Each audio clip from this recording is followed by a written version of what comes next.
Le succès n'est rien d'autre qu'une série de bonnes pensées, de bonnes décisions et de bonnes actions appliquées sur la durée.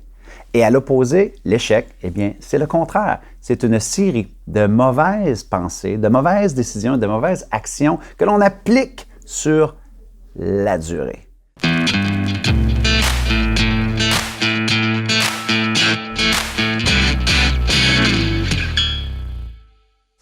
Je sais que la définition du succès, du bonheur, de la réussite, elle est relative.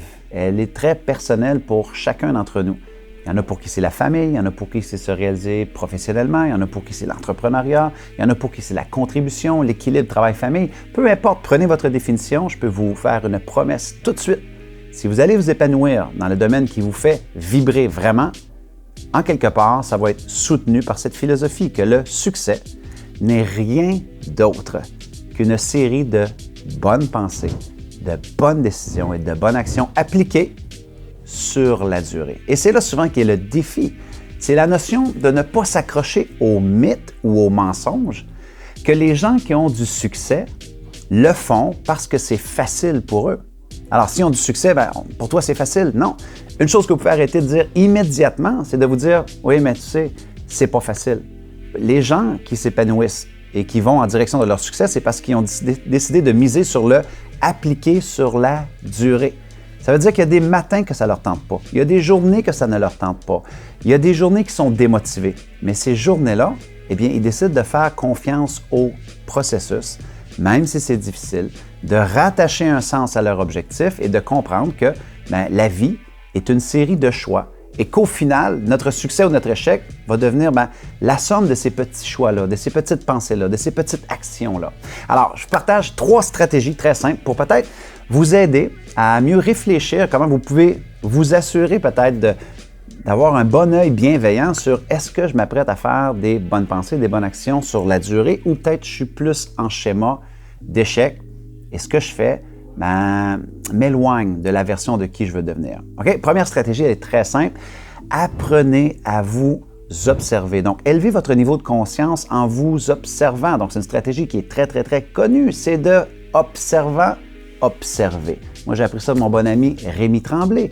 C'est important de se poser la question, est-ce que les actions que je fais au quotidien, comment je vais décider de meubler mon quotidien, est-ce que ce sont des pensées, des décisions et des actions qui me rapprochent de la version à laquelle j'aspire ou est-ce que c'est en train de m'éloigner de la version à laquelle j'aspire?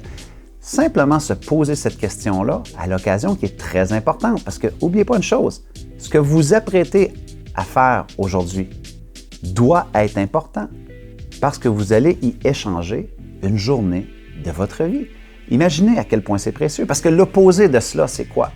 C'est un peu comme embarquer dans votre automobile et vous vous mettez à conduire et 25 ou 30 minutes plus tard, vous êtes arrivé à destination, mais vous n'avez aucune idée comment vous vous êtes rendu à destination. Je ne sais pas, vous avez déjà eu une expérience comme ça. Et pourtant, vous étiez éveillé et pourtant, vous avez respecté toutes les consignes de sécurité, les signalisations, mais vous êtes arrivé à destination sans avoir conscience du chemin que vous aviez pris. Même vous avez pris le même chemin que vous avez toujours pris.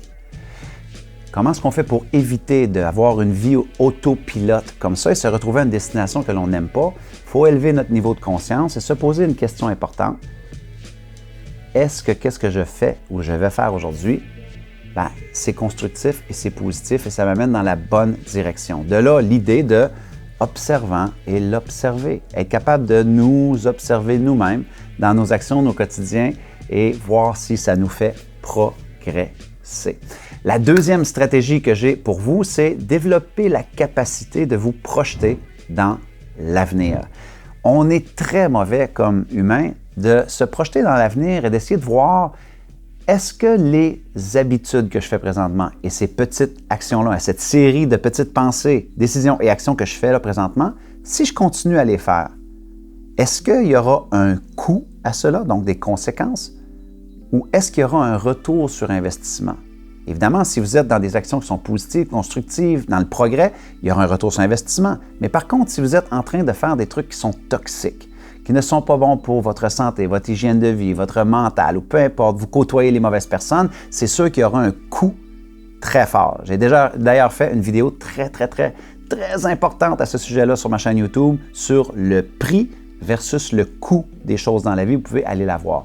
Mais pour l'instant, la deuxième stratégie, c'est d'essayer de vous projeter dans l'avenir, de dire ce que je fais présentement si je fais un inventaire.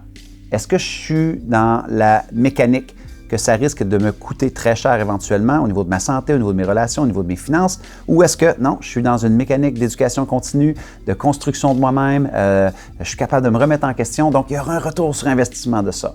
Donc la deuxième stratégie, c'est d'être capable de se projeter, de se donner un horizon, de dire si je continue à faire cela, quel résultat que ça va m'amener? Le succès auquel j'aspire ou bien des défis et peut-être même des échecs et des revers qui vont être difficiles à gérer. La troisième stratégie, elle est simple. Eh bien, apprenez à vous auto-coacher. Alors, si on revient à la définition que je vous ai donnée au début, c'est que le succès n'est rien d'autre qu'une série de petites pensées, de petites décisions et de petites actions appliquées sur la durée. Alors, un coaching que j'aime faire, moi, très souvent, pour augmenter ma lucidité et voir si je m'en vais dans la bonne direction, c'est 3 choses très simples. Numéro 1, diminuer. Qu'est-ce que je dois diminuer? Si je regarde mon inventaire, mon tableau de bord de vie de ce que je fais au quotidien, qu'est-ce que j'aurais avantage à diminuer? Et ça, souvent, on va mettre nos plaisirs coupables là-dedans, OK? Des choses qu'on aime quand même de faire. Donc, si vous aimez de regarder du Netflix un peu, faire un peu d'Internet, peu importe. On ne dit pas de tout arrêter. Il y a des choses qu'on peut continuer à faire, mais avec conscience, de dire comme, j'aime de le faire, mais je devrais peut-être diminuer ces choses-là parce que je le fais peut-être avec excès présentement et ça va me coûter cher au niveau de ma santé, au niveau de mes finances, au niveau de mes relations si je continue à faire ça. Donc, numéro 1, diminuer. La deuxième chose, par contre, c'est éliminer. Vous savez, il n'y a rien de plus puissant que d'apprendre à se dépouiller. Quand on parle du développement personnel, j'en parle souvent dans mes capsules, on parle souvent de se construire. Mais très rarement, on parle de se déconstruire. Très rarement, on parle de qu'est-ce que je dois laisser tomber, qu'est-ce que je dois laisser aller qui ne me rend absolument plus service et peut-être auquel je suis accroché psychologiquement, émotionnellement, par habitude, par peur. Et il n'y a rien de plus puissant que d'apprendre à laisser aller. Donc, qu'est-ce que je dois éliminer? Et là, évidemment, la partie la plus plaisante et la plus challengeante des fois aussi, c'est additionner. Donc, qu'est-ce que je pourrais additionner? Lancez-vous un défi. L'humain adore relever des défis. Il ne faut pas en avoir peur. Le défi va vous rendre fier. Le défi va vous rendre fébrile et le défi va peut-être vous rendre humble parce que si ça ne fonctionne pas, ça va vous rendre humble et vous allez devoir réanalyser qu'est-ce qui n'a pas fonctionné, vous ajuster, apprendre de vos leçons et par la suite, retenter la chance de nouveau. Mais n'ayez pas peur de tenter d'additionner des choses. Mais souvent, on est trop dans l'addition. On ne fait que additionner. Pour ça, je vous propose d'abord avant tout de dire éliminer et par la suite, diminuer. Là, une fois qu'on a dépouillé un peu des trucs, on a fait une bonne réflexion, là, on peut se projeter dans de la nouvelle addition. Alors voilà, mes amis.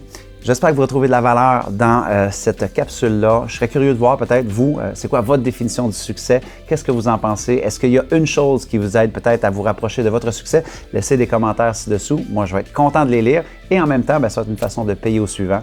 Ça va aider les gens qui suivent ma communauté. Et évidemment, puisque je sais que vous êtes des gens extrêmement généreux et des personnes très généreuses, si vous connaissez une personne qui a peut-être un peu de la difficulté avec sa définition du succès, du bonheur, de la réussite, et que vous aimeriez peut-être y partager cette façon simple-là de peut-être voir son succès, une personne qui vous est proche, une personne pour qui elle est importante pour vous, eh bien, évidemment, sentez-vous très à l'aise de partager cette vidéo-là. C'est gratuit et c'est pour ça que je l'ai fait, c'est pour faire ma différence. C'est tout.